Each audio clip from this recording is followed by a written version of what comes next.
Entonces, clase número 4 de la materia Teología Sistemática, trimestre número 3. ¿Okay? Clase número 4. Estamos en lo que es la providencia de Dios y hemos visto varios aspectos, como Dios tiene control sobre todo, pero vamos a ir ahorita profundizando en otras cosas que parecen un poquito complejas. ¿Okay? Vamos a ir a otro punto más, y es punto número 6, todos los aspectos de la vida. ¿Ok?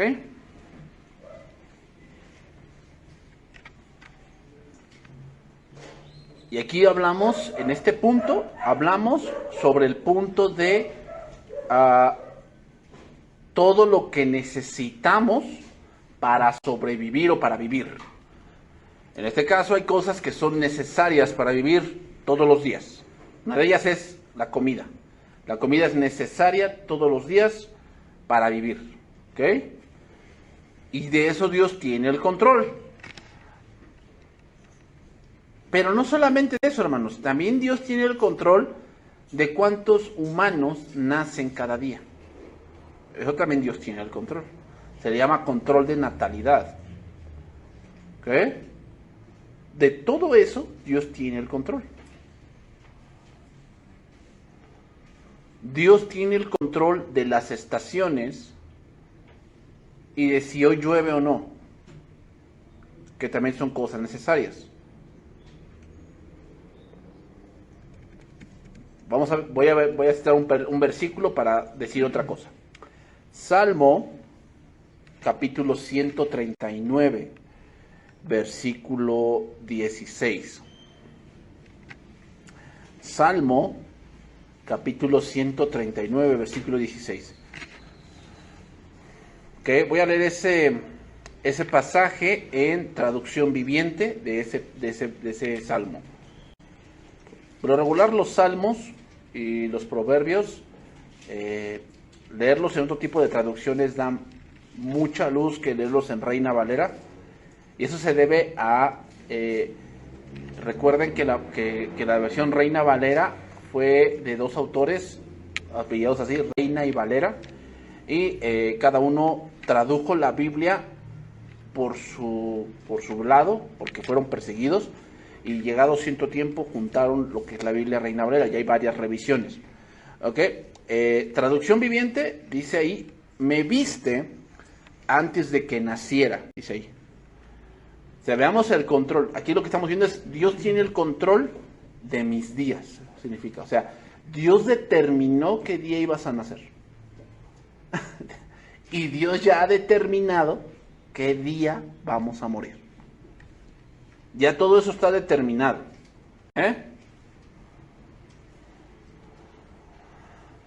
Dice ahí, cada día de mi vida estaba registrado en mi libro. En tu libro, dice, en tu libro. Pregunta, según este pasaje, ¿hay un libro de Dios de la vida de los hombres? ¿Según este pasaje? No. O sea, porque si te dijéramos eso, entonces quiere decir que Dios necesita que le recuerden algo. Es obvio que no. Entonces, ¿por qué dice ahí libro? Bueno, es un modismo para que entendamos. No quiere decir que Dios tenga libros, sino se refiere a que cuando se lleva una contabilidad, ¿qué te dicen cuando llega un contador o te llega una auditoría contable?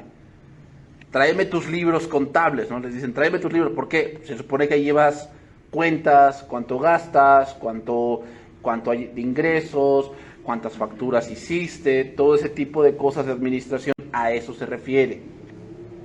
Ahorita no recuerdo bien la palabra, cómo se le llama, pero a eso se refiere. Cada momento, dice ahí, fue diseñado antes de que un solo día pasara. O sea, Dios ya nos conocía mucho antes de que naciésemos. Ya nos conocía. ¿Y sabía de mis errores? Sí. ¿Y sabía que iba yo a ser ingeniero? Sí. ¿Licenciado? Sí. ¿Que iba yo a tener 6 hijos? Sí. Yo lo sabía. Dice versículo 17, ¿qué preciosos son tus pensamientos acerca de mí, oh Dios, no puedo enumerarlos. Vamos a ver otro pasaje más, Jeremías capítulo 1, verso 4. Jeremías capítulo 1, verso 4. Quiero que vean el control que tiene Dios, porque Dios no tiene, dice el hombre, Dios no tiene nada que ver conmigo. No, pues no sabes. O sea, Dios tiene que ver mucho antes de que tú nazcas, Dios tiene que ver contigo. O sea, aquí no es de que pues yo decido si Dios se mete en esta parte de mi vida o no. O sea, entonces no sería Dios. Ese es un pensamiento, hermanos, de alguien que no conoce a Dios. O sea, pensar que yo limito a Dios porque no creo, porque yo no voy a la iglesia, porque mis papás no son cristianos, pensamos que limitamos a Dios, no es cierto. Jeremías 1:4 dice, vino pues palabra de Jehová a mí diciendo, a Jeremías, antes que te formase en el vientre, te conocí. ¿Es lo que dice? Antes que te formase en el vientre, te conocí. Antes que nacieses, te santifiqué. Santificar significa yo te aparté. Te iba yo a dar un ministerio especial a ti. En este caso, profeta, ¿no? Te di por profeta a las naciones. Ese es el ministerio por el cual lo había santificado. Y yo dije, Señor Jehová, he aquí no sé hablar, porque soy niño. ¿Quién dijo esa excusa? Pues Moisés dijo esa excusa. Y me dijo Jehová, no digas soy un niño, porque a todo lo que te envíe irás tú y dirás todo lo que te mande. No temas delante de ellos, porque contigo estoy para librarte, dice Jehová. Jeremías 10:23. Jeremías 10:23, conozco, oh Jehová, que el hombre no es señor de su camino, ni del hombre que camina es el ordenar sus pasos. ¿Qué quiere decir? Que el hombre emprende algo, pero no sabe el fin de aquello. Él cree que va a obtener algo o él cree que va a llegar a cierta meta, pero al final no lo sabe. Eso solamente lo determina Dios. Entonces, ¿qué quiere decir? Que toda nuestra vida, todos nuestros días, todo nuestro accionar, Dios ya lo conoce. Antes de que empiece el día de mañana, Dios ya sabe qué vas a hacer mañana, ya lo sabe. Y quiero que entiendan bien esto, hermano. No es lo mismo que Dios esté ya enterado del día de mañana a ser un vidente. No es lo mismo. Un vidente es aquel que pues a base de muchas cosas y esto y el otro, más o menos trata de inferir qué vas a hacer mañana. Pero no, el Señor no es que tenga evidencia, el Señor ya lo habita, el Señor ya lo vio. Es como si dijéramos el Señor ya lo vivió. Está mal dicho porque no es un tiempo cronos, pero para que lo entendamos es que Dios ya vivió el día de mañana. Ya lo vivió, ya lo vio. ¿Ok? Fíjense este pasaje, anótenlo también. Salmo 75, versículo 6. Dice, porque ni de oriente, ni de occidente, ni del desierto viene el enaltecimiento, mas de Dios es el juez, y a este humilla, y a aquel enaltece. Quiere decir que de Dios es el éxito, y de Dios es el fracaso. Él determina qué personas van a obtener ciertas cosas, y qué personas no.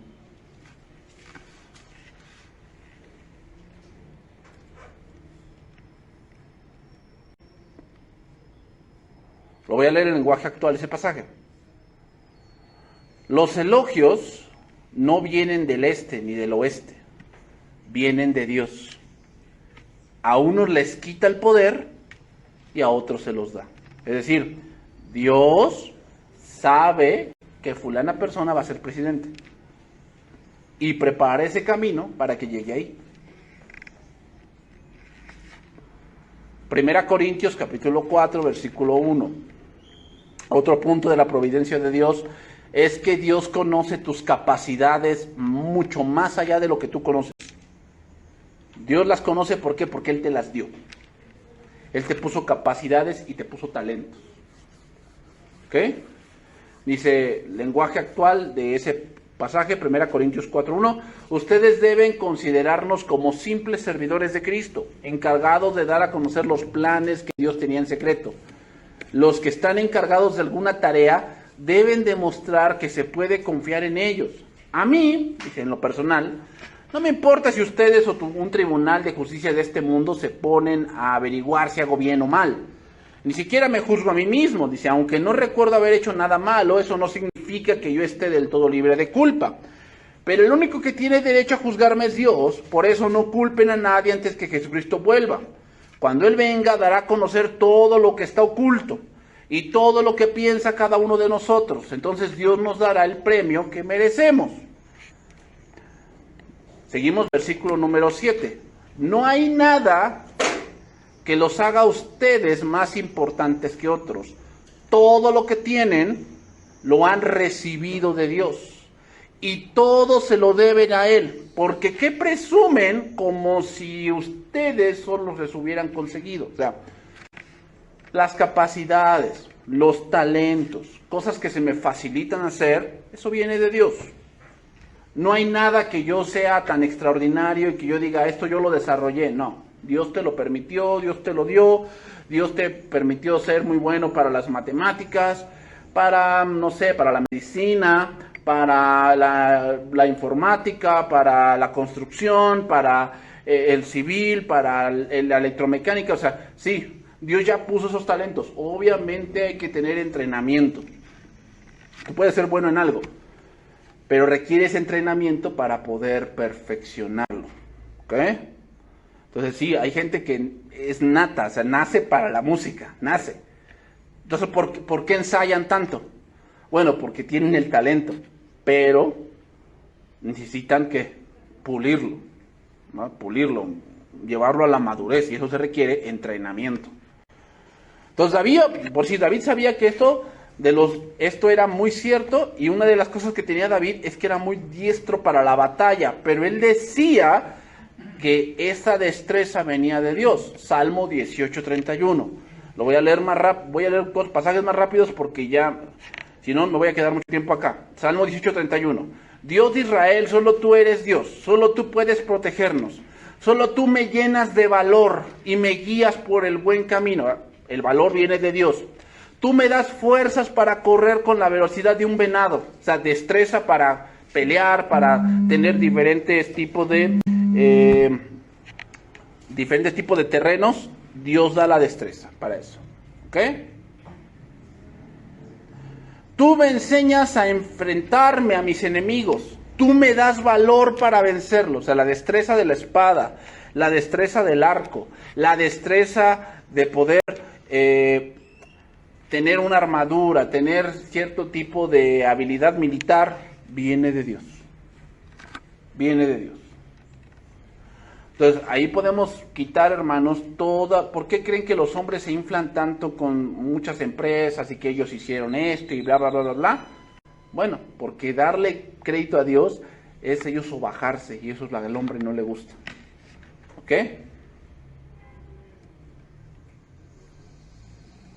Bueno, entonces ahora viene otro punto. Entonces podrían muchos decir, bueno, entonces podríamos argumentar que quiere decir que si hice algo malo, ¿es que Dios así lo quiso? Ahí viene el punto, aquí de este punto de la teología. Y debemos entender esta parte. Como en la creación, hermanos, Dios dirige todo. Sin embargo, Dios no sería soberano si no dejara que las criaturas decidan. ¿Decidan qué? ¿Salvarse? No. Cuando Dios le dijo a Adán y Eva, o sea, ¿por qué? Muchos se preguntan, ¿por qué si Dios sabía que iba a pecar a Adán y Eva, por qué les puso un árbol de la ciencia del bien y del mal? ¿Por qué se los puso? Porque si no hubiese eso, Dios no sería soberano. ¿En qué podían elegir Adán y Eva? En obedecer o no. Pues díganme con cuidado. La salvación no es si yo decido salvarme, ¿eh? Eso no es verdad. Y tengan cuidado con decir eso. Aquí el hombre no es que decida salvarse, porque si decimos eso, quiere decir entonces que el hombre tiene la facultad de llegar al cielo solo. Y no es así. Entonces, ¿en qué decidimos? Bueno, hay varios pasajes. Yo pongo delante de ti la bendición y la maldición, la vida y la muerte. O sea, estamos decidiendo, todos los días, estamos decidiendo si voy a obedecer esto o no lo voy a hacer. Y eso obviamente va a traer una consecuencia, ¿verdad? Pregunta, entonces Dios ya sabe qué voy a decidir. Sí, sí lo sabe. Si no, no sería Dios. Sí lo sabe. Entonces, ¿por qué no me detiene? Porque eso no sería soberanía, sería tiranía. Si Dios puede obligar al ser humano a obedecerlo, obviamente que puede, sí puede. Pero eso no está en el plan de Dios. O sea, no es que no pueda, es obvio que puede, Él es todopoderoso. Por eso el hombre se atreve a decir que si él no cree, Dios no lo puede obligar. O sea, no conoces a Dios. O sea, ¿cómo crees que si tú dices que yo no quiero, pues Dios está como que, ay no, mijito, pues ya no puedo hacer nada con él? A ver, Gabriel, ¿qué vamos a hacer con él? Pues ya no podemos hacer nada, hay que esperar a ver si cambia, si quiere cambiar. No, hermano, no. Entonces, una y otra vez, la Biblia afirma que hacemos que las cosas sucedan, en el sentido de que decidimos, tomamos decisiones, y esas decisiones son reales, ¿ok? Voy a abordar esto y explicarlo esto como es que la providencia de Dios actúa. Imaginémonos, o voy a decir esto, no sé cuántos han leído la historia de este escrito o esta obra de William Shakespeare, Macbeth. ¿No ha leído ese libro de Macbeth? Bueno, Macbeth era un hombre o un militar Escocia que se le aparecieron 3 brujas y le dijeron las brujas que iba a ser rey y que le iban a dar un nombre. Ya saben que en esos tiempos, estamos hablando del año de 1600, y cuando se les decía, yo te nombro Sir fulano de tal, ¿no? Entonces, le dijeron esas profecías las brujas y, en este caso, se cumplieron las profecías y le dijeron que iba a ser rey de Escocia. Entonces, él ideó en su mente que para llegar a ser rey de Escocia tenía que matar al rey de Escocia. Y el rey de Escocia se llamaba Dante. Pregunta, Macbeth mató al rey, lo invitó a su casa y entre su esposa y Macbeth mataron al rey Dante. Pregunta, ¿quién mató al rey? ¿Macbeth o Shakespeare?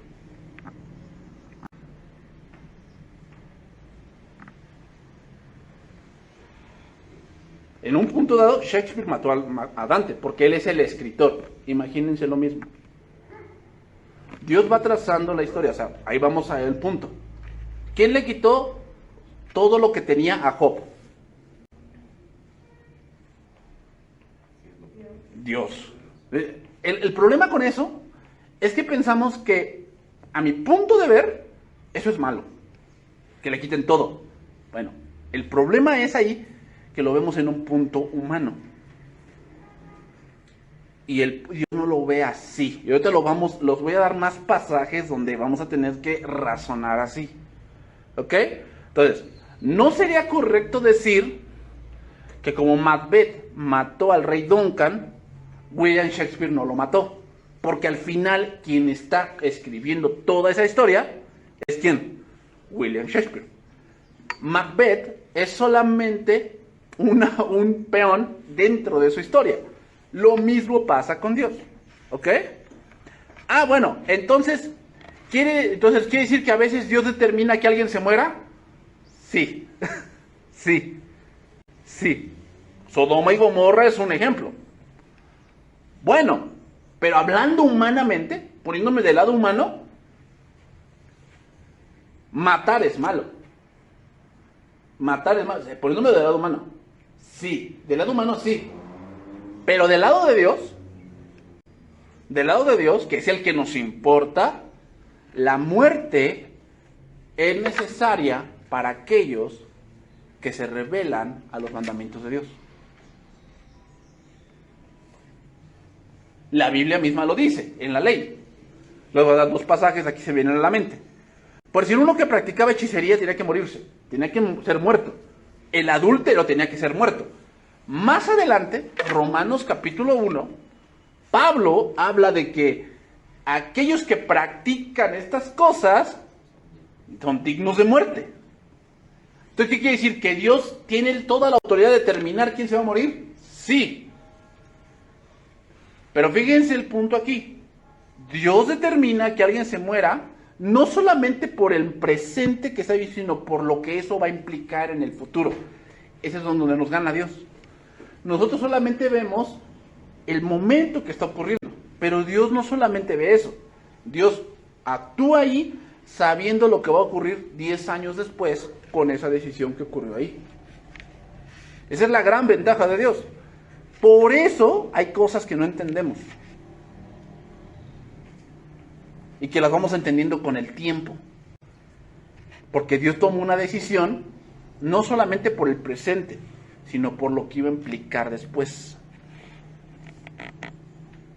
Bueno, otro punto. Y ahorita vamos a entrar un poquito más a eso. ¿Qué pasa con el mal? ¿Qué pasa con el mal? Si Dios es el que dirige ciertas acciones en el mundo que ocurran para Él cumplir su plan, ¿podríamos llegar a decir que Dios es el causante del mal? Vamos a ponerlo así, vamos a tener que filosofar un poco acá. ¿Qué cosa es la oscuridad? La ausencia de luz. Recuerden que el ojo humano se guía a través de luz. O sea, colores son reflejos de luz. Entonces, el negro no es un color, es falta de luz. Entonces, ¿qué cosa es el mal? En un sentido así. Es la ausencia de Dios. Es la ausencia de Dios. O sea, porque dice Dios es luz y no hay ningunas tinieblas en Él. Entonces, vienen varias preguntas aquí. ¿Causa Dios las acciones malas que cometen los seres humanos? O sea, Dios determina, Él va a matar a su papá. ¿Él determina eso? No. Un ejemplo claro. ¿Qué pasa con Judas? Con Judas Iscariote. ¿Qué pasa con él? Dice la palabra que ya estaba profetizado que aquel que comía de su plato levantaría contra él el calcañar. Pregunta, ¿quiere decir entonces que Judas iba a ser condenado?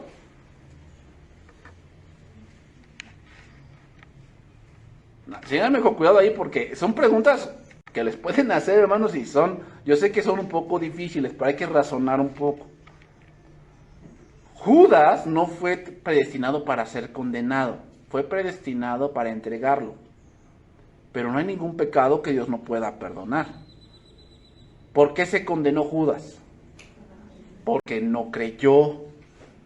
Recuerden que el que cree en Cristo no es condenado, pero el que se rehúsa a creer, ya, o sea, la palabra de Dios tiene que darnos la luz. Recuerden que una de las reglas de la hermenéutica es, yo voy a dar luz a pasajes oscuros con pasajes que sí entiendo. Ese pasaje es oscuro, o sea, entonces, ¿qué quiere decir? Que Judas fue predestinado, porque dijo Cristo, ay de aquel por el cual el Hijo del Hombre se ha entregado. Mejor le hubiera sido no haber nacido. Entonces, ¿qué quiere decir? Que, no, pues pobrecito de ese hombre que me va a entregar porque se va a ir al infierno. No está diciendo eso. Porque a lo largo de toda la Escritura, no vemos que gente que haya traicionado se vaya al infierno así por así, no, sino que es una consecución de acciones que llevan al endurecimiento y eso provoca que no crean. Y al no creer, ¿qué? Porque todo en la palabra de Dios es por gracia, ¿eh? Recuerden que todo en la Biblia es por gracia.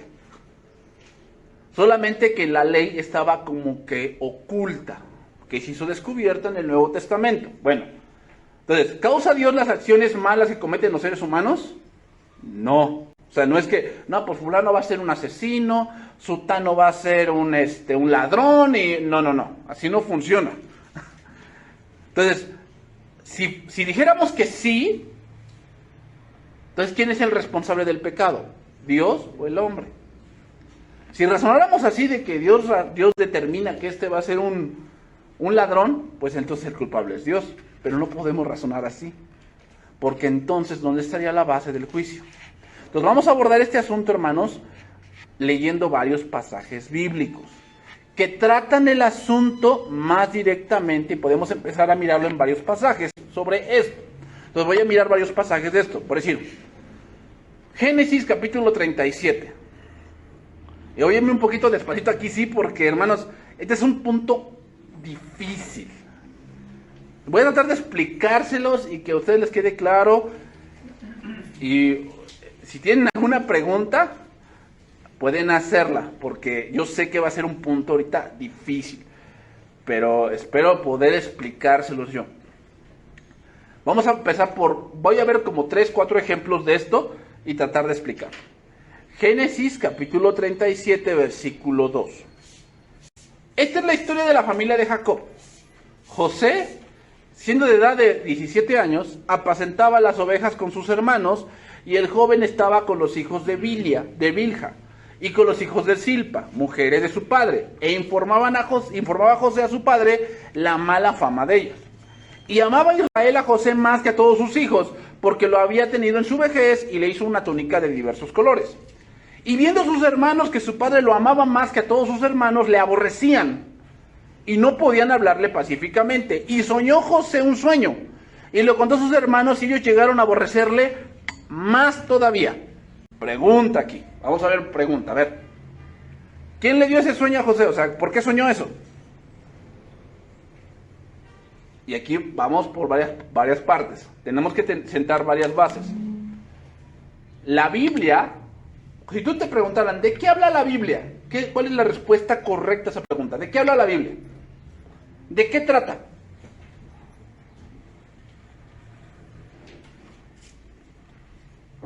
¿De qué trata la Biblia? La redención. ¿De quién? Del ser humano.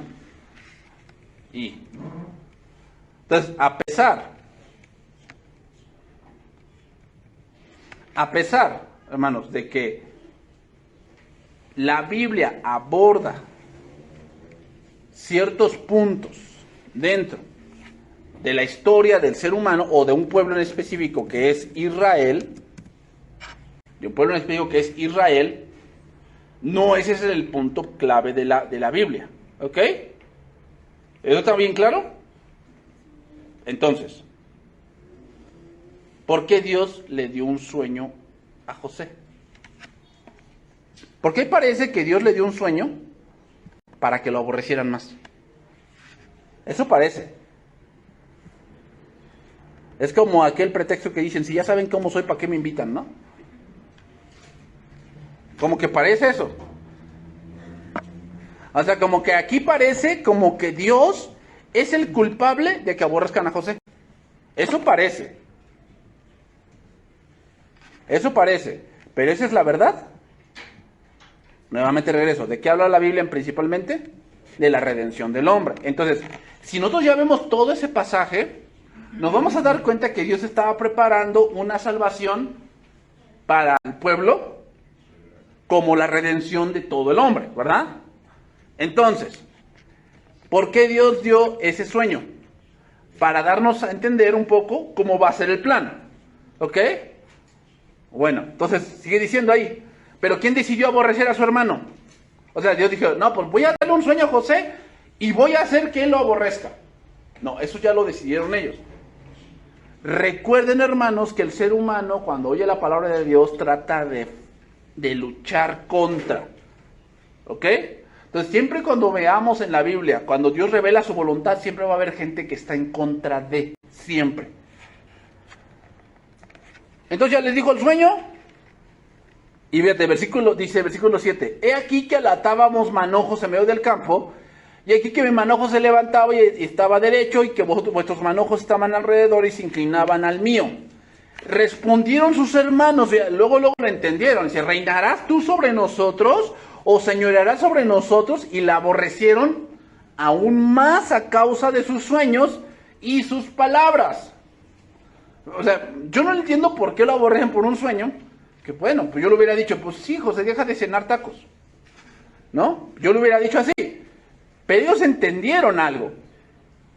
Versículo número 19 de Génesis 37. Génesis 37, versículo 19. Vean cómo Dios va llevando la historia. O sea, hay un hombre y empiezan las cosas mal porque el padre prefiere a ese hijo. ¿Ok? ¿Dios determinó que José o que Jacob amara más a José? No, eso lo decidió él. Son parte de la debilidad humana, hermanos. A veces sí, eso pasa con los padres, tienen más preferencia por un hijo. Ellos dicen que no, pero es esa parte de la debilidad humana. Y yo sé que varios hijos han vivido eso. Que tú dices, no, pues es que más con el chico, o más con el grande, ¿no? O sea, o más con mi hermana, o más con mi hermano. Sí, sí pasa, porque eso es parte de la debilidad humana, pero Dios lo permite. ¿Por qué? Varias cosas. Sigue diciendo, versículo 19, de 37, de Génesis 37. Y dijeron el uno al otro, aquí viene el soñador. Fíjate como ya lo llamaban, ¿no? Ya despectivo, el soñador. Ahora pues, vamos a matarle y echémoslo en una cisterna y diremos, alguna mala bestia lo devoró y veremos qué será de sus sueños. O sea, conocemos la historia, más adelante dice que lo echaron en la cisterna estaba vacía. ¿Por qué? Porque en el plan de Dios no estaba que José muriese. Entonces, hermanos, mira, si Dios tiene un plan contigo y no lo has cumplido, eres inmortal, o sea, no te vas a morir hasta que lo cumplas, en verdad, o sea, no te vas a morir. Aunque tú digas, Señor, ya llévame, quién sabe qué más. Dios no cumple caprichos. Tú te vas a morir hasta que Dios determine. ¿Ok? Génesis 37, 27. Después dijeron, venid y vendámosle a los ismaelitas, y no sea nuestra mano sobre él, porque él es nuestro hermano, y nuestra propia carne, y sus hermanos convinieron con él. Y cuando pasaban los madianitas mercaderes, sacaron a ellos a José de la cisterna, y le trajeron arriba y le vendieron a los ismaelitas por 20 piezas de plata, y llevaron a José a Egipto. O sea, Dios tiene que tramar todo para que fuera a Egipto. Y ocupó la envidia de los hermanos. No es que Dios les haya puesto la envidia. Ellos tuvieron la envidia, pero Dios ocupó su envidia para llevar a su hombre o a su siervo a Egipto. ¿Se dan cuenta? Dios no es el que pone que, pues ten malos pensamientos. Y tú ten envidia. Y tú aborreces. No. Pero ocupa eso para sus planes. Porque así es Dios. Más adelante. Génesis 45, versículo 3. Y dijo José a sus hermanos, yo soy José, ¿vive aún mi padre? Y sus hermanos no podían responderle porque estaban turbados delante de él. Entonces dijo José a sus hermanos, acercaos ahora a mí. Y ellos se acercaron y les dijo, yo soy José, vuestro hermano, al que vendisteis para Egipto. Ustedes hicieron esa acción. Ahora pues, no os entristezcáis, ni os pese de haberme vendido acá, porque para preservación de vida me envió Dios. A ver. Según mi punto de vista humano, que vendieron a su hermano es malo, ¿no? Y quiero que lo entiendan así, hermanos, porque el ser humano dice, yo no le voy a enseñar a mi hijo, pues que sus hermanos vendieron a su hermano. ¿Qué le estoy enseñando a mi hijo? Pues le estás enseñando que se va a tener que enfrentar a cosas que a veces lo van a aborrecer y Dios lo permite por un propósito más grande. Porque ese es un argumento que todos sacan, ¿cómo le voy a enseñar a mi hijo esto que lo aborrecían, que se envidiaban? No, qué feo, o sea, eso no se debe de enseñar. Mamá, papá, eso viene de fábrica. Eso no lo enseñas, eso ya lo traemos. Entonces, no os entristezcáis, ni os pese de haberme vendido acá, porque para preservación de vida me envió Dios delante de vosotros. Entonces, aquí tenemos una combinación de obras malas, producidas por hombres pecadores, a quienes con toda razón se les considera culpables de pecado. O sea, tendríamos que juzgar a los hermanos por ese tipo de delitos. Pero también vemos el control providencial de Dios, que se impuso para que los propósitos de él se lograran. Se está tramando, se está viendo toda una historia aquí, hermanos, pero Dios tiene una historia más grande aquí. Esa es la providencia de Dios. Y ambas cosas Dios las utiliza, sus propósitos y las cosas a veces malas de los hombres, que Él no provoca, pero las utiliza para llevar a cabo su plan. Entonces aquí surgen varias preguntas que son válidas analizarlas. Y debemos analizar con la palabra. Por decir, ¿quién hizo que soñara a José? Bueno, pues fue Dios. Ah, bueno, entonces fue culpa de Dios que la envidia surgiera contra él.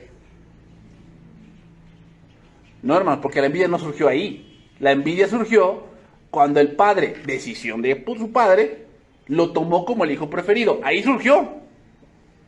Producto de otra decisión humana. Entonces, dense cuenta, hermanos, cuando lo veo con la expectativa humana, entonces el hombre trata de justificarse y pensar que él no es responsable del pecado que está cometiendo. Bueno, entonces nuevamente regresamos a la pregunta, ¿por qué Dios permitió que soñara a José? A ver, pregunta, ¿el sueño era de José o de Dios? Bueno, de Dios. Ahora, ¿es para demostrar que todos vamos a ser reyes, como algunos dicen por ahí? O sea, si Dios te dio un sueño, pues lo vas a cumplir. A ver, calmantes montes y nos amanecemos. A ver, ¿cuántas veces vemos este tipo de cosas? ¿Se repiten otra vez? ¿De que alguien soñó para que va a ser rey? No. Entonces quiere decir que si hay una cosa que se repite una vez en la Biblia, es exclusivo de ahí. Para que podamos reafirmar algo así, tenemos que verlo más de 2 veces en la Biblia. Entonces podemos afirmar que así es. Otras gentes soñaron, pero por decir, soñó Nabucodonosor, pero él ya era rey. No es que iba a ser rey, él ya era. Entonces no podemos meter esas cosas allí. Yo no veo que David haya soñado ser rey. Eso fue algo que ni él pensaba, porque en él lo llamaron, estaba ahí cuidando borregos. Entonces recordemos, como se lo dije, recordemos el punto principal de la Biblia, y es la redención del ser humano. Y si lo analizamos bien, hermanos, nos damos cuenta que ese es el punto que se llega al final de la historia. ¿Cuál? La redención o la salvación o el rescate del pueblo de Dios. Vamos a ver otro pasaje. Éxodo capítulo 4, verso 20. Aquí vamos a ver ahora a Faraón. Cómo Dios va llevando esta historia. ¿Ok? ¿Cómo Dios va llevando esta historia? Éxodo 4, versículo 20. Entonces Moisés tomó su mujer y sus hijos y los puso sobre un asno y volvió a tierra de Egipto. Y tomó también Moisés la vara de Dios en su mano. Y dijo Jehová a Moisés, fíjese lo que le dijo: cuando hayas vuelto a Egipto, mira que hagas delante de Faraón todas las maravillas que he puesto en tu mano, pero yo endureceré su corazón, de modo que no dejará ir al pueblo. A ver, entonces aquí entramos en una controversia. Entonces, no era culpa de Faraón que él no dejara ir al pueblo, es que Dios no quería. Entonces, ¿por qué Dios juzgó tan duramente a Faraón si Dios dice que lo va a endurecer? Ah, bueno, es que aquí hay que entender todo. No podemos tomar solamente un pasaje, hay que ver toda la historia para saber a qué se refiere. Voy a citar varios pasajes. Éxodo 7:1. Dice, Jehová dijo a Moisés, mira, yo te he constituido Dios para Faraón y tu hermano Aarón será tu profeta. Tú dirás las cosas que yo te mande y Aarón tu hermano hablará a Faraón para que deje ir de la tierra de los hijos de Israel. Y yo endureceré el corazón de Faraón. Aquí vemos otra vez, Dios lo iba a hacer. Más adelante, Éxodo 9:8. Aquí vemos la plaga de las úlceras. Dice que tomaron cenizas, toda la cosa, versículo 10. Y tomaron ceniza del horno y se pusieron delante de Faraón y la esparció Moisés hacia el cielo y hubo sarpullido que produjo úlceras tanto en los hombres como en las bestias. Y los hechiceros no podían estar delante de Moisés a causa del sarpullido, porque hubo sarpullido en los hechiceros y en todos los egipcios, pero Jehová endureció el corazón de Faraón. Una de las cosas con las cuales se ablanda el corazón, hermanos, es con el dolor. Dios utiliza el dolor para que la gente se humille. A veces hay gente que es bien dura y que no, hasta cuando está en una cama de hospital, ahí es cuando se doblega. Dios utiliza el dolor, pero aquí que ni con el dolor Faraón cedió. Más adelante, Éxodo capítulo 10, versículo número 19. Entonces Jehová trajo un fortísimo viento occidental y quitó la langosta y la arrojó en el mar Rojo, y ni una langosta quedó en todo el país de Egipto. Pero Jehová endureció el corazón de Faraón, y ese no dejó ir a los hijos de Israel. Siempre que se lee langosta en la Biblia, es un símbolo de traer una catástrofe que trae pobreza. Porque la langosta arrasa con todo. Con todo. O sea, tú tienes una cosecha, te viene una plaga de langosta, te vas a quedar sin cosecha. Se lo come todo. La langosta es símbolo de eso. En la Biblia, hablando espiritualmente. La langosta es símbolo de algo que viene, un cataclismo que viene a tu vida y que te deja sin nada. Una enfermedad que te lleva todos los ahorros de tu vida. No lo sé, una depreciación económica. Si invertiste mucho en acciones, esas acciones se van a la baja, ¡pum!, y pierdes todo en un momento. Y aún así, cuando perdió todo Faraón, ¿qué? Mira, en los pasajes que acabo de leer, parece como que es Dios quien está actuando y como que no deja que Faraón se arrepienta. Pero si vamos más adelante, hermanos, vamos a regresar a unos pasajes más. Éxodo 8:13. Dice, e hizo Jehová conforme a la palabra de Moisés, y murieron las ranas de las casas, de los cortijos y de los campos. Y las juntaron en montones y apestaba la tierra. Sí, apestaba la tierra. Pero viendo Faraón que le habían dado reposo, endureció su corazón. ¿Ahí quién lo hizo? Lo hizo él mismo. O sea, como que dijo, bueno, ya se me quitó el dolor, pues ahora no lo hago. Y no los escuchó como Jehová lo había dicho. Más adelante, versículo 31. Y Jehová hizo conforme a la palabra de Jehová y quitó todas las moscas, la plaga de las moscas. Y vino plaga de ranas, plaga de moscas, mas Faraón endureció aún esta vez su corazón y no dejó ir al pueblo. Y más adelante, otro pasaje, Éxodo 9:33. Éxodo 9:33. Y salido Moisés de la presencia de Faraón, fuera de la ciudad, extendió sus manos a Jehová, y cesaron los truenos y el granizo, y la lluvia no cayó más sobre la tierra. Y viendo Faraón que la lluvia había cesado, y el granizo, los truenos, se obstinó en pecar, dice, y endureció su corazón, él y sus siervos. Y el corazón de Faraón se endureció, y no dejó ir a los hijos de Israel como Jehová lo había dicho por medio de Moisés. ¿Qué nos enseña esto, hermanos? Que por un tiempo en la providencia de Dios hay oportunidad, pero después se acaba y es Dios mismo quien te lleva a tu fin. En los primeros pasajes que leímos, estamos leyendo la parte final de las plagas. Dios le dio gracia a Faraón un tiempo. Y mientras fueron pasando las plagas, Dios le daba la oportunidad de que dejara al pueblo.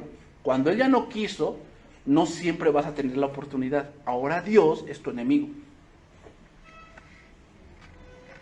Y en su providencia, ahora Él se va a glorificar en tu pecado.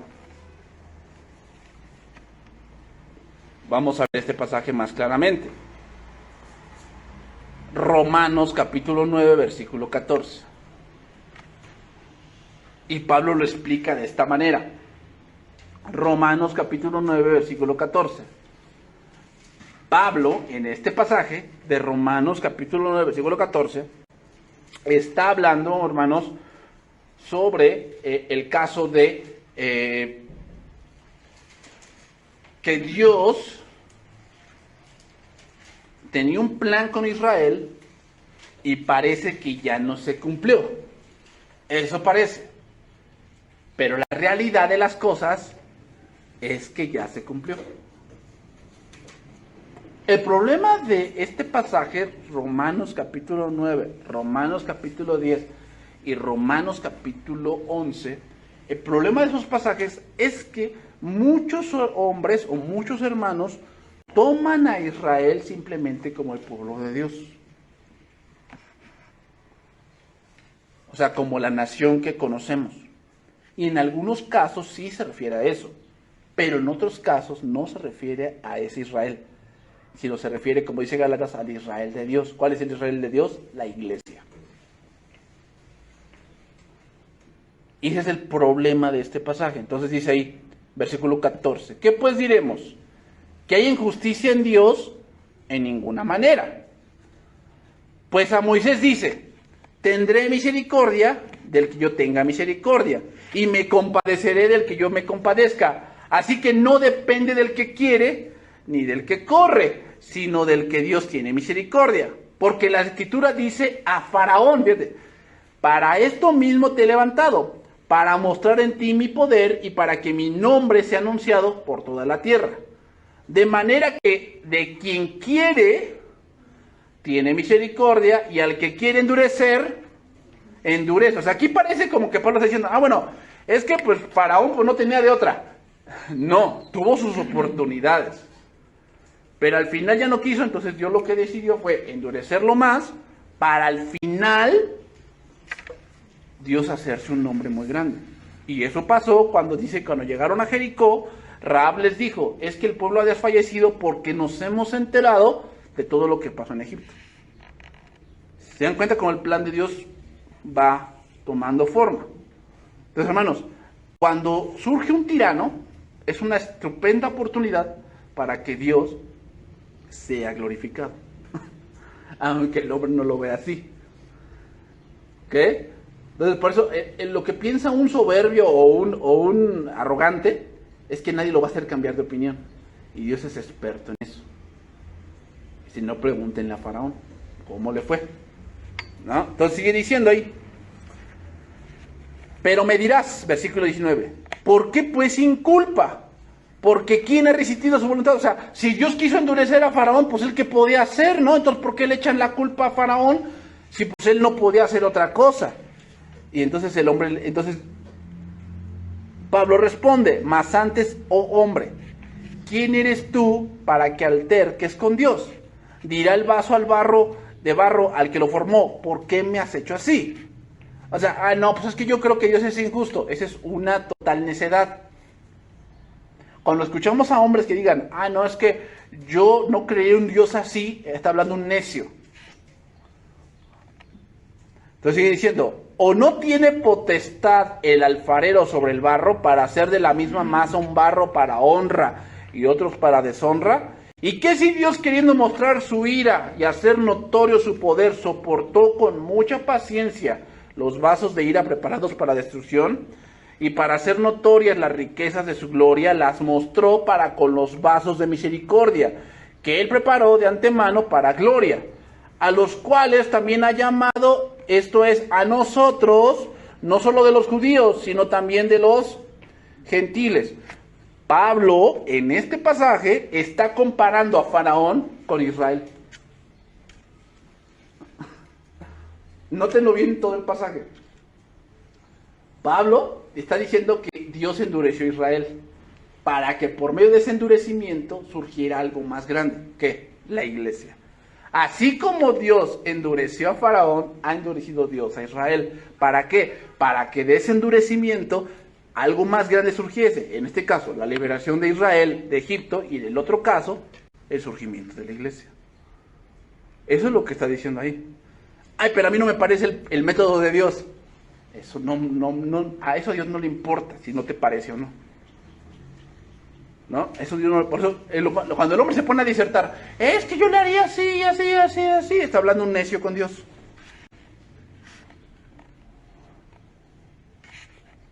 Entonces, hermanos, vamos a ir viendo otro pasaje más. Voy a ver otro pasaje y con esto voy a terminar porque se me acabó el tiempo. Segundo libro de Samuel 12:7. Entonces se dan cuenta, o sea, nosotros vemos la historia por encima, pero hay algo más glorioso atrás. Y cuando entendemos eso, hermanos, vamos a comprender muchas cosas que Dios permite. Dice ahí, entonces dijo Natán a David, tú eres aquel hombre. Así ha dicho Jehová, Dios de Israel. Yo te ungí por rey sobre Israel, y te libré de la mano de Saúl. Y te di la casa de tu señor, y las mujeres de tu señor en tu seno. Además te di la casa de Israel y de Judá. Y si esto fuera poco, te habría añadido mucho más. ¿Por qué pues tuviste en poco la palabra de Jehová haciendo lo malo delante de sus ojos?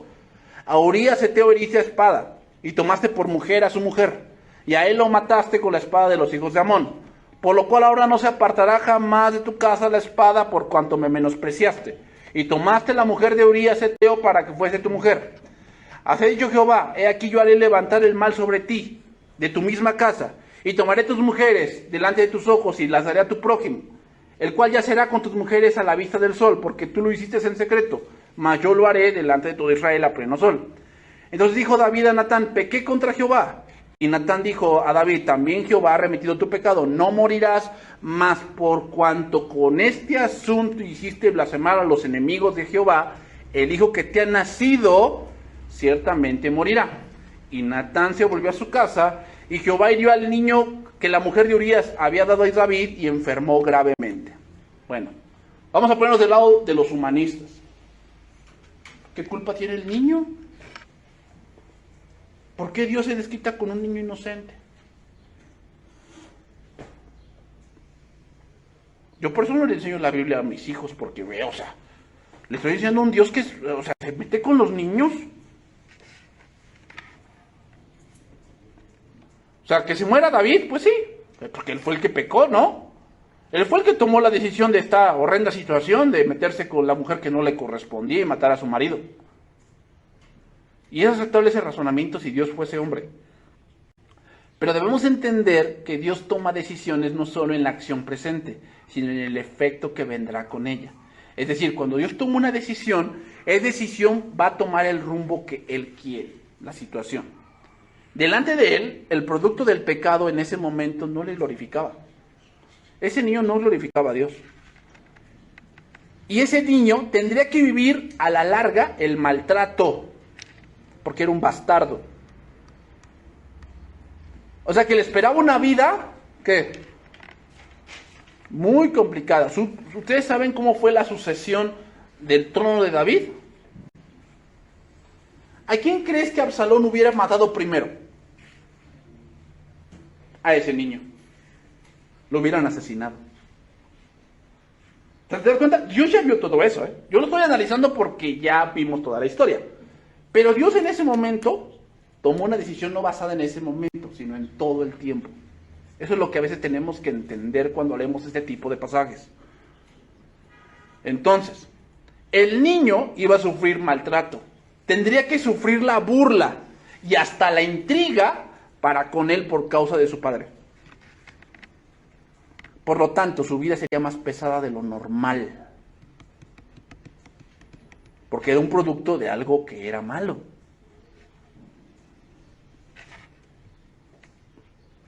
Por lo tanto, al verlo en el punto de nuestro Dios sabio, esa fue una misericordia para el niño. Porque Dios tomó una decisión hacia el futuro. El problema, hermanos, es que nosotros consideramos la muerte como algo malo. Y no necesariamente es así. No necesariamente. ¿Cuál es el punto cristiano sobre la muerte? Porque para mí el vivir es Cristo, el morir es ganar. Ese es el punto cristiano. Entonces, ¿por qué seguimos viendo la muerte como algo malo?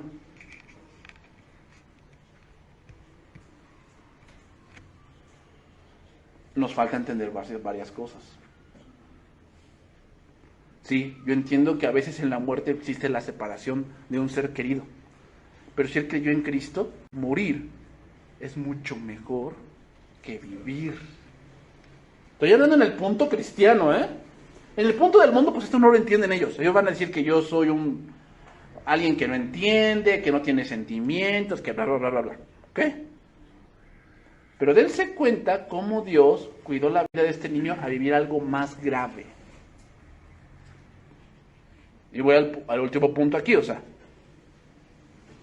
la sucesión de David, cuando iba a entrar Salomón, que por cierto fue hijo de la misma mujer que de este niño que se murió, de Betsabé. Salomón fue hijo de Betsabé. Fue un turbulento sucesión. Entonces, en este caso, primero hubo una revuelta en su casa, Absalón quiso usurpar, murió el primero, murió este niño, el primogénito, después Absalón, y después otro hermano más, ¿no? Que se agarró de los cuernos del altar y que no.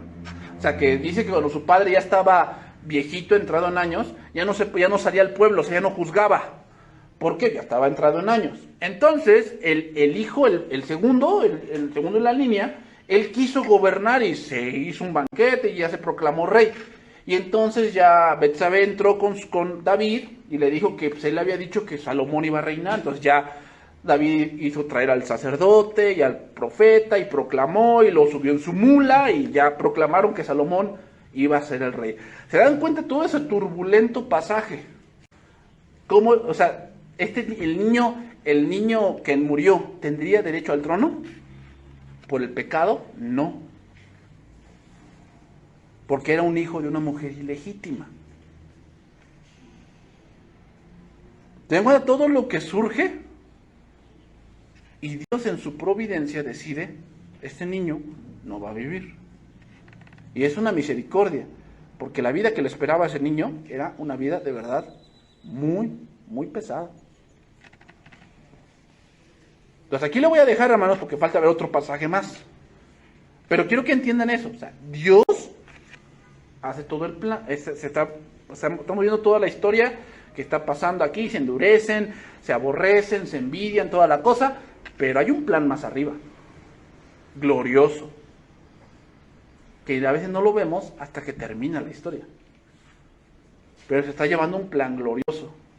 Entonces, hermanos, aun cuando la iglesia está siendo a veces dividida, metida, infiltrada, menospreciada, menoscabada, Dios tiene un plan glorioso. Y aun con todo eso, Dios sigue haciendo su plan. Y al final, cuando lo vamos a entender, cuando Él venga, entonces vamos a ver todo ese fruto de la aflicción de Cristo. Y vamos a ver ese plan glorioso. Bien, hermanos, vamos a orar y vamos a terminar este tiempo.